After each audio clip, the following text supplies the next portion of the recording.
ខ្ញុំប្រកាសណាខ្ញុំសូមថ្វាយបង្គំព្រះដេចគុណគ្រប់ព្រះអង្គសូមគោរពសម្ដេចទ្រង់ឯកឧត្តមលោកជំទាវអស់លោកស្រីនាងកញ្ញាសូមជម្រាបសួរបងប្អូនអ្នកសារព័ត៌មានទាំងអស់ជាទីមេត្រី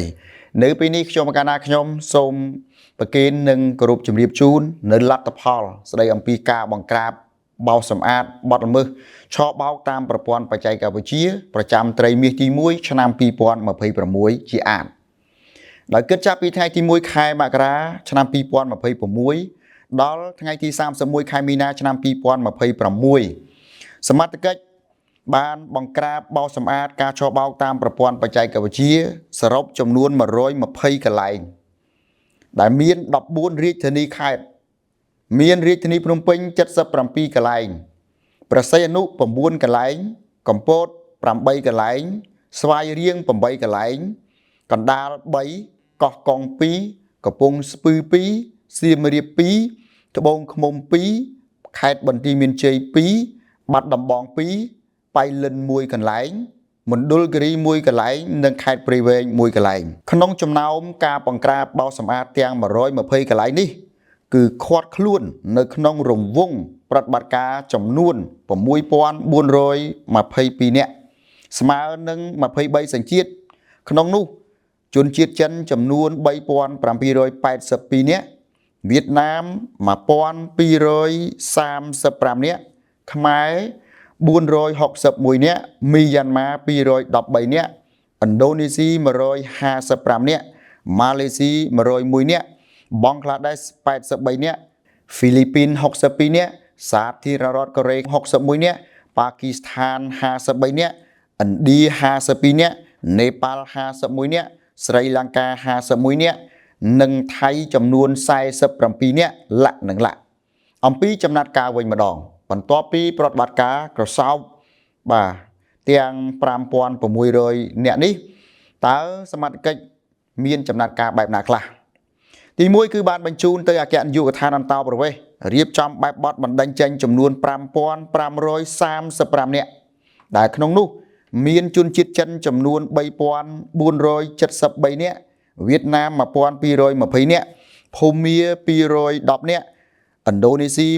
117នាក់ម៉ាឡេស៊ី93នាក់បង់ក្លាដេស71នាក់សាធារណរដ្ឋកូរ៉េ61នាក់ស្រីលង្កា51នាក់ថៃ47នាក់ហ្វីលីពីន46នាក់ប៉ាគីស្ថាន46នាក់ឥណ្ឌា45នាក់នេប៉ាល់43នាក់លក្ខនឹងលក្ខក្រៅពីការបញ្ជូនទៅអគ្គនាយកដ្ឋានអន្តោប្រវេសន៍ដើម្បីបណ្ដឹងចេញសមត្ថកិច្ចបានកសាងសំណុំរឿងបញ្ជូនទៅកាន់តុលាការអនុវត្តតាមច្បាប់ផ្ដន្ទាទោសចំនួន166នាក់ដែលមានជនជាតិចិន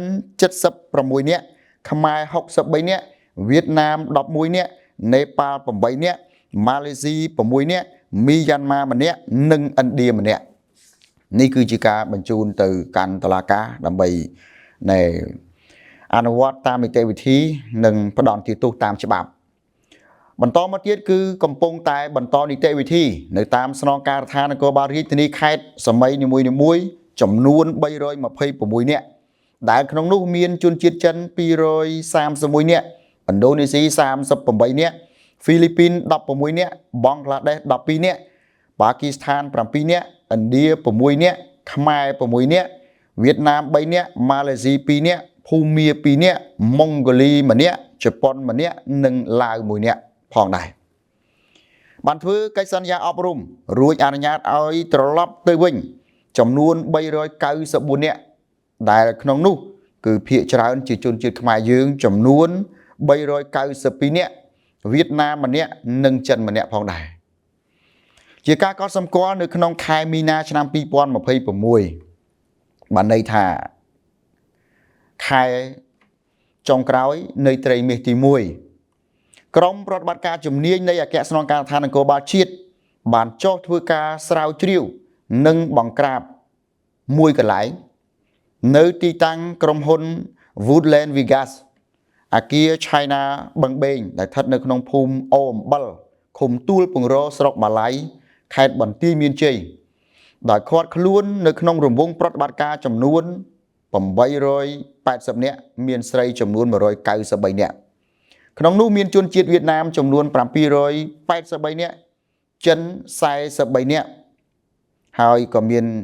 ជនជាតិខ្មែរយើងចំនួន53នាក់ដែរបាទពាក់ព័ន្ធនឹងករណីនេះសមត្ថកិច្ចបានបន្តធ្វើការស្រាវជ្រាវលើលំហូរប្រភពហិរញ្ញវត្ថុនិងប្រភពទ្រព្យរបស់ជនសង្ស័យមួយចំនួនដែលមានប្រភពចេញពីផលនៃបទល្មើសឆបោកតាមប្រព័ន្ធបច្ចេកវិទ្យាក្នុងទីតាំងខាងលើដើម្បីពន្លាតនីតិវិធីប្រឆាំងនឹងការសម្អាតប្រាក់បន្ថែមទៀតបាទនេះគឺចង់សង្កត់ធ្ងន់ថានៅក្នុងខែមីនាហ្នឹងកម្លាំងផ្ទាល់របស់អគ្គស្នងការដ្ឋានលោកប្រតិបត្តិការក្រៅពីនេះគឺកម្លាំងបូករួមពូលគឺរាជធានីខេត្តបាទចំពោះលទ្ធផលនៃការត្រួតពិនិត្យរដ្ឋបាលវិញដោយបងប្អូនបានជ្រាបស្រាប់ហើយថាយើងមានអនុក្រឹត្យមួយដែលប្រមុខរាជរដ្ឋាភិបាលលោកបានដាក់ចេញគឺអនុក្រឹត្យលេខ03និយាយអំពីការគ្រប់គ្រងសន្តិសុខបាទសម្រាប់ធ្នាប់នៅទីតាំងរស់នៅប្រមូលផ្ដុំអញ្ចឹងយោងតាមការចង្អុលបង្ហាញពីអនុក្រឹត្យនោះគឺអាជ្ញាធរដែនដីដឹកនាំកម្លាំងចម្រុះចុះធ្វើរដ្ឋបាលតាមទីតាំងរស់នៅប្រមូលផ្ដុំនីមួយៗនៃដែនដីរបស់ខ្លួនបាទទី1គឺត្រួតពិនិត្យរដ្ឋបាលតាមបណ្ដាគោលដៅនានាសរុបចំនួន 15,220 ទីតាំងដែលស្មើនឹងចំនួនមនុស្ស 95,173 នាក់នៅតាមរាជធានីខេត្តចំនួន 14 រួមមានរាជធានីភ្នំពេញចំនួន 6,118 ទីតាំងបន្ទាយមានជ័យ 1 ទីតាំងបាត់ដំបង 4 ទីតាំងកំពង់ចាម 229 ទីតាំងកំពង់ស្ពឺ 1 កពត 1 កណ្ដាល 265 ទីតាំងក្រចេះ 1287 ទីតាំងមណ្ឌលគិរី 31 ទីតាំងបរសេនុ 137 ទីតាំងតាកែវ 7,105 ទីតាំងកែប 33 ទីតាំងឧត្តរមានជ័យ 5 និងត្បូងឃ្មុំចំនួន 3 ទីតាំងនេះគឺជាការចុះទៅត្រួតពិនិត្យរដ្ឋបាលហើយឃើញជនបរទេសនៅតាមទីតាំងនីមួយៗប៉ុន្តែសូមបញ្ជាក់ថាការឃើញជនបរទេសមិនមែនមានន័យថាជាស្វ័យប្រវត្តិគឺយើងបរិយាវិនិច្ឆ័យឬក៏កំណត់ថានោះគឺជាទីតាំងនៃការប្រព្រឹត្តបទល្មើសឆបោកតាមប្រព័ន្ធបច្ចេកវិទ្យាទាំងស្រុងនោះឡើយបាទក្រៅពីនេះក៏បានត្រួតពិនិត្យរដ្ឋបាលនៅតាមទីតាំងរស់នៅប្រមូលផ្ដុំនិងបានផាកពិន័យម្ចាស់ទីតាំងមួយចំនួនដែរដែលបានអនុញ្ញាតឲ្យជនបរទេសគ្មានឯកសារស្នាក់នៅទីតាំងរបស់ខ្លួនបាទក្នុងនោះខេត្តសៀមរាបបានផាកពិន័យម្ចាស់ទីតាំងមួយទីតាំងដែលមានជនបរទេសចំនួន3នាក់ស្មើនឹង16លានរៀលខេត្តកណ្ដាលបានផាកពិន័យម្ចាស់ទីតាំងចំនួន8ទីតាំងដែលមានជនបរទេស74នាក់ស្មើនឹង83លានរៀលខេត្តមណ្ឌលគិរីបានផាកពិន័យម្ចាស់ទីតាំងចំនួន1ទីតាំងដែលមានជនបរទេសចំនួន5នាក់បាទស្មើនឹងថវិកាផាកពិន័យចំនួន20លានរៀលខេត្តបរសេនុផាកពិន័យជនបរទេសចំនួន167នាក់ស្មើនឹង668លានរៀលបាទក្រៅពីការត្រួតពិនិត្យរដ្ឋបាលនៅតាមទីតាំងរស់នៅប្រមូលផ្ដុំសមត្ថកិច្ចជំនាញចំណោះឲ្យក្រសួងមហាផ្ទៃក៏បានដាក់គោលដៅត្រួតពិនិត្យរដ្ឋបាលតាមដងផ្លូវដែរដើម្បីពិនិត្យយានយន្តដែលសង្ស័យដឹកជំលៀសជនបរទេសពីទីតាំងមួយទៅទីតាំងមួយសរុបគឺមាន8ខេត្តដែលស្មើនឹង95គោលដៅនៅក្នុងត្រីមាសទី1នៃឆ្នាំ2026បាទកន្លងទៅក្នុងនោះរួមមានខេត្តបន្ទាយមានជ័យ36គោលដៅរកឃើញនឹងឃាត់ខ្លួនចំនួន36នាក់បាទកំពង់ចាម1គោលដៅរកឃើញនឹងឃាត់ខ្លួនបាន3នាក់ដែរកំពង់ឆ្នាំង1គោលដៅរកឃើញនឹងឃាត់ខ្លួន15នាក់កោះកុង1គោលដៅរកឃើញនឹងឃាត់ខ្លួន5នាក់ឧត្តរមានជ័យ4គោលដៅរកឃើញនឹងឃាត់ខ្លួន32នាក់ត្បូងឃ្មុំ1គោលដៅរកឃើញនឹងឃាត់ខ្លួន6នាក់ក្រចេះ50គោលដៅត្រួតពិនិត្យមនុស្សចំនួន1646នាក់ខាងពោធិ៍សាត់មាន1គោលដៅត្រួតពិនិត្យមនុស្សចំនួន249នាក់នេះគឺជាការដាក់គោលដៅតាមដងផ្លូវប៉ុន្តែមិនមែនចេះតែដាក់គេហៅថាប៉ាតណាប៉ាតណីទេបាទដាក់តាមបែបបទរបៀបរបបត្រឹមត្រូវហើយការពិនិត្យគឺក៏គត់មុតតតែយានណាដែលយើងណែសង្ស័យបាទសង្ស័យហើយការត្រួតពិនិត្យឯកសារ បើសិនជាជនបរទេសណាដែលមានឯកសារត្រឹមត្រូវគ្រប់គ្រាន់គឺសមត្ថកិច្ចអត់មានធ្វើអ្វីផ្ដេសផ្ដាស់ខុសពីគោលការណ៍ទេបើធ្វើអ្វីផ្ដេសផ្ដាស់ខុសពីគោលការណ៍ទទួលខុសត្រូវចំពោះមុខថ្នាក់ដឹកនាំចំពោះមុខច្បាប់បាទតែបើអត់មានឯកសារត្រូវតែអនុវត្តនីតិវិធីនិងបង្ហាញភស្តុតាងនៅពេលក្រោយចុះជាការកត់សម្គាល់ចេញពីលទ្ធផលទាំងអស់នេះយើងឃើញថាតាមរយៈការបង្ក្រាបបោសសម្អាតការបំបែកសម្បុកក្រុមឆបោកតាមប្រព័ន្ធបច្ចេកវិទ្យានេះគឺបានធ្វើឲ្យរាល់សំណើសំណុំពរសូមអន្តរាគមន៍គ្រប់ប្រភពរបស់ជនបរទេសគឺមានការថយចុះយ៉ាងគំហុកជាក់ស្ដែងក្នុងរយៈពេល3ខែឬក៏ត្រីមាសទី1នៃឆ្នាំ2026នេះបើប្រៀបធៀបនឹងត្រីមាសទី1នៃឆ្នាំ2025យើងឃើញថាមានការថយចុះចំនួន 50% នេះចំពោះសំណើសំណុំពរអន្តរាគមន៍របស់ជនបរទេសណាបាទរីឯចំនួនអ្នកដែលស្នើសុំអន្តរាគមន៍គឺថយចុះចំនួន 40% បាទចូលទៅដល់ការសន្និដ្ឋាននិងការវិយតម្លៃអំពីប្រតិបត្តិការបង្ក្រាបបោសសម្អាតនិងការត្រួតពិនិត្យរដ្ឋបាលព្រមទាំងការដាក់គោលដៅតាមដងផ្លូវសំខាន់ក្រោមការដឹកនាំបញ្ជាការសម្រេចចិត្តនិងការគ្រប់គ្រងយ៉ាងម៉ឺងម៉ាត់ពីសំណាក់រាជរដ្ឋាភិបាលដែលមានសម្ដេចមហាបវរធិបតីហ៊ុនម៉ាណែតជាប្រមុខក្រសួងមហាផ្ទៃអគ្គស្នងការដ្ឋាននគរបាលជាតិគណៈបញ្ជាការឯកភាពរដ្ឋបាលរាជធានីខេត្តនិងសមត្ថកិច្ចពាក់ព័ន្ធបានបើកយុទ្ធនាការដំណាក់កាលថ្មីមួយដែលបង្ហាញអំពីសន្ទុះប្រតិបត្តិការដែលកាន់តែខ្លាំងឡើងនិងក្តៅគគុកដោយបានពង្រីកវិសាលភាពនិងបង្កើនប្រសិទ្ធភាពនៃការបង្ក្រាបនិងបោសសម្អាតប្រតិបត្តិការបានពង្រីកទៅកាន់ភូមិសាស្ត្រជាច្រើននៅតាមរាជធានីខេត្តដោយបានបិទកាស៊ីណូបិទទីតាំងសង្ស័យនិងបំបែកបណ្ដាញសម្បុកអ ுக ្រិតជនជាច្រើនកន្លែងព្រមទាំងឃាត់ខ្លួនជនពាក់ព័ន្ធមួយចំនួនធំនិងបានបណ្ដេញជនបរទេសដែលពាក់ព័ន្ធចេញពីប្រទេសជាច្រើនសញ្ជាតិនិន្នាការនេះបានបង្ហាញថាសមត្ថភាពប្រតិបត្តិការរបស់កម្លាំងអនុវត្តច្បាប់កម្ពុជាកំពុងត្រូវបានពង្រឹងនិងមានភាពសកម្មកាន់តែខ្លាំងក្នុងការប្រយុទ្ធប្រឆាំងនឹងឧក្រិដ្ឋកម្ម Digital នេះបាទដូច្នេះការវិយតម្លៃទូទៅបង្ហាញថាយុទ្ធនាការបង្ក្រាបបោសសម្អាត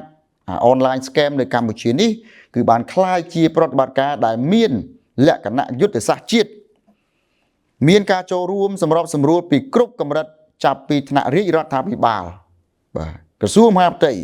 អគ្គស្នងការដ្ឋាននគរបាលជាតិរហូតដល់អាជ្ញាធរមូលដ្ឋាននិងមានកិច្ចសហប្រតិបត្តិការជាមួយដៃគូអន្តរជាតិថែមទៀតលទ្ធផលនៃយុទ្ធនាការប្រឆាំងនឹងការឆបោកតាមប្រព័ន្ធបច្ចេកវិទ្យានេះពលគឺក្នុងរយៈពេល3ខែដើមឆ្នាំ2026នេះអាចបញ្ជាក់បានថាសកម្មភាពបទល្មើសមាននិន្នាការថយចុះកាន់តែខ្លាំងទៅ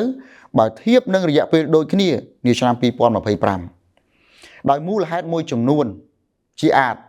ការបង្ក្រាបនិងការបិទទីតាំងប្រតិបត្តិការច្រើននៅតាមរាជធានីខេត្តជាបន្តបន្ទាប់បានធ្វើឲ្យបណ្ដាញឧក្រិដ្ឋជនមួយចំនួនបាត់បង់មូលដ្ឋានប្រតិបត្តិការនិងមិនអាចបន្តសកម្មភាពបានដូចមុននេះបាទការឃាត់ខ្លួននិងការបណ្ដេញចេញជនបរទេសចំនួនធំដែលពាក់ព័ន្ធបានធ្វើឲ្យបណ្ដាញឧក្រិដ្ឋជនត្រូវបានបំបែកឬក៏បំផ្លាញជាផ្នែកជាកង់បាទដាច់ខ្សែទំនាក់ទំនងដាច់ប្រព័ន្ធហើយកម្លាំងប្រតិបត្តិការបាទ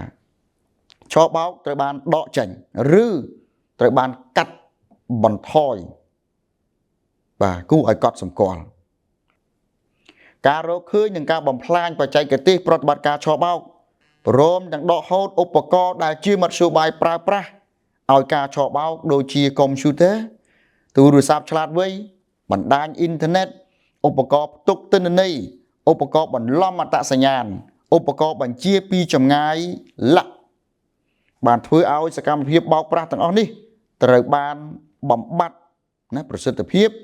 និងប្រព័ន្ធប្រតិបត្តិការត្រូវបានបំផ្លាញពីសំណាក់សមត្ថកិច្ចបាទការដាក់សម្ពាធពីយុទ្ធនាការរបស់រាជរដ្ឋាភិបាល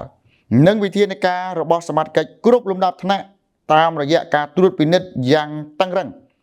ការចុះបង្ក្រាបជាបន្តបន្ទាប់ ការពង្រឹងកិច្ចសហប្រតិបត្តិការជាមួយអង្គភាពជំនាញពាក់ព័ន្ធការពង្រឹងនិងពង្រីកកិច្ចសហប្រតិបត្តិការជាមួយដៃគូអន្តរជាតិការធ្វើឲ្យបណ្ដាញឧក្រិដ្ឋកម្មមួយចំនួនត្រូវបានធ្វើស្វ័យបញ្ឈប់ដោយខ្លួនឯងឬផ្លាស់ប្ដូរទីតាំងសកម្មភាពបាទទោះបីយ៉ាងណាក៏ដោយយុទ្ធនាការនេះគឺថាក៏បានជួបនៅបញ្ហាប្រឈមមួយចំនួនដែរដោយសារបណ្ដាញឧក្រិដ្ឋជនមួយចំនួនហ្នឹងបានបដូរកលល្បិចប្រព្រឹត្តបទល្មើសដោយផ្លាស់ប្ដូរទម្រង់និងវិធីសាស្ត្រដើម្បីគេចវេះពីការត្រួតពិនិត្យនិងការបង្ក្រាបបោសសម្អាតរបស់សមត្ថកិច្ចយើងដែរតាមរយៈពួកគេលួចបន្តសកម្មភាពជាក្រុមតូចៗនៅក្នុងភូមិសាស្ត្រនៃរាជធានីខេត្តមួយចំនួនដែលមានភូមិសាស្ត្រស្មុគស្មាញវាបន្លំជាមួយនឹងអង្គឬក៏ក្រុមហ៊ុនឯកជនដែលគេប្រតិបត្តិការស្របច្បាប់បាទម្យ៉ាងទៀតបទល្មើសមិនប្រពៃណីដែលមានលក្ខណៈឆ្លងដែនស្មុគស្មាញនេះមានការប្រែប្រួលយុទ្ធសាស្ត្រជាបន្តបន្ទាប់ដោយមានបណ្ដាញមេខ្លោងនៅក្រៅប្រទេសបញ្ជាបទល្មើសមកបាទនឹងប្រើប្រាស់បច្ចេកវិទ្យាពីខ្ពស់ដែលតម្រូវឲ្យសមត្ថកិច្ចជំនាញត្រូវតែបង្កើនសមត្ថភាពបាទទាំងខាងក្នុងនិងឧបករណ៍ខាងក្រៅបាទក្នុងការស៊ើបអង្កេតតាមរយៈ Digital និងកិច្ចសហប្រតិបត្តិការអន្តរជាតិដើម្បីកាត់ផ្តាច់បណ្ដាញឧក្រិដ្ឋកម្មឲ្យដល់ឫសគល់បាទនិងនៃក្រៅពីនេះគឺយុទ្ធនាការនេះគឺថាបានជួយលើកកម្ពស់នៅកិច្ចសានុភាពនិងឧត្តមភាពជាតិនៅលើឆាកអន្តរជាតិព្រមទាំងបានបង្ហាញអំពីចក្ខុវិស័យវែងឆ្ងាយនិងគោលដៅប្រតិបត្តិការយូរអង្វែងរបស់រាជរដ្ឋាភិបាលនៅក្នុងការប្រយុទ្ធប្រឆាំងឧក្រិដ្ឋកម្មឆបោកតាមបច្ចេកវិទ្យានិងឧក្រិដ្ឋកម្មឆ្លងដែនគ្រប់ប្រភេទដើម្បីកសាងបរិយាកាសសន្តិសុខ Digital ដែលមានសុវត្ថិភាពគាំទ្រដល់ការអភិវឌ្ឍសេដ្ឋកិច្ចជាតិនិងបង្កើនទំនុកចិត្តដល់វិនិយោគិនព្រមទាំងបង្កើនការជឿជាក់របស់ប្រជាពលរដ្ឋនិងសហគមន៍អន្តរជាតិមកលើរាជរដ្ឋាភិបាលកម្ពុជាក្នុងន័យនេះយុទ្ធនាការបង្ក្រាបបោសសម្អាត Online Scam ឬការឆបោកតាមប្រព័ន្ធបច្ចេកវិទ្យានេះមិនត្រឹមតែជាការអនុវត្តច្បាប់ប៉ុណ្ណោះទេប៉ុន្តែគឺជាការបង្ហាញនៅឆន្ទៈនយោបាយដ៏អង្អាចស្វាហាប់រឹងមាំបាទរបស់សម្ដេចធិបតីនិងរាជរដ្ឋាភិបាលពលគឺកម្ពុជាទាំងមូលនៅក្នុងការការពារសន្តិសុខជាតិសណ្ដាប់ធ្នាប់សង្គមនិងកិត្តិយសប្រទេសជាតិដោយបានបង្ហាញយ៉ាងច្បាស់ថាកម្ពុជាមិនអនុញ្ញាតឲ្យក្លាយជាទីជម្រកសម្រាប់ឧក្រិដ្ឋជនឆបោកតាមប្រព័ន្ធបច្ចេកវិទ្យាឡើយដោយប្រសាសន៍ដ៏ពងពោះរបស់សម្ដេចតេជោប្រមុខរដ្ឋស្ដីទីនិងជាប្រធានព្រឹទ្ធសភានៃប្រជាជាតិកម្ពុជាថាកម្ពុជាពុំមែនជាឋានសួគ៌របស់ឧក្រិដ្ឋជនឆបោកតាមប្រព័ន្ធអនឡាញទេបាទអញ្ចឹងកុំគិតថាមកកាន់កម្ពុជាលោបលួចលាក់ប្រព្រឹត្តបទល្មើសមានសុវត្ថិភាពឲ្យសោះកម្ពុជាមិនមែនជាជំរកឧក្រិដ្ឋជនកម្ពុជាមិនមែនជាទីទួលសុវត្ថិភាពសម្រាប់ឧក្រិដ្ឋជនទេគ្រាន់តែយូរហើយឆាប់តាមរយៈការស៊ើបអង្កេតស្រាវជ្រាវកំណត់អត្តសញ្ញាណបាទដោយផ្អែកលើជំនាញរបស់សមត្ថកិច្ច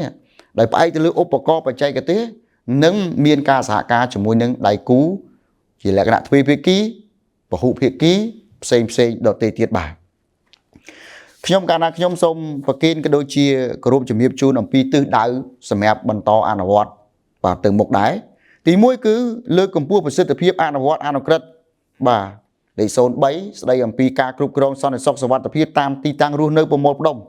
ជាពិសេសគឺការផាកពិន័យនិងបង្កើនការត្រួតពិនិត្យបាទកន្លែងដែលមានហានិភ័យខ្ពស់ដូចជាកាស៊ីណូទីតាំងសង្ស័យនានានិងនៅទីតាំងដែលមានជនបរទេសប្រមូលផ្ដុំស្នាក់នៅច្រើនដើម្បីទប់ស្កាត់ការប្រើប្រាស់ទីតាំងទាំងអស់នោះធ្វើសកម្មភាពប្រព្រឹត្តបទល្មើសឆបោកតាមប្រព័ន្ធបច្ចេកវិទ្យានឹងឯងបន្តចេញធ្វើអន្តរាគមន៍តាមសំណើនិងសំណុំពរពីគ្រប់ប្រភពឲ្យបានទាន់ពេលទាន់វេលាទាំងជាបុគ្គលក្តីនិងជានីតិបុគ្គលក្តីបានន័យថាប្រទេសឬក៏ស្ថានទូតឬក៏អង្គការអន្តរជាតិណាមួយក្រៅពីសម័យខ្លួនដែល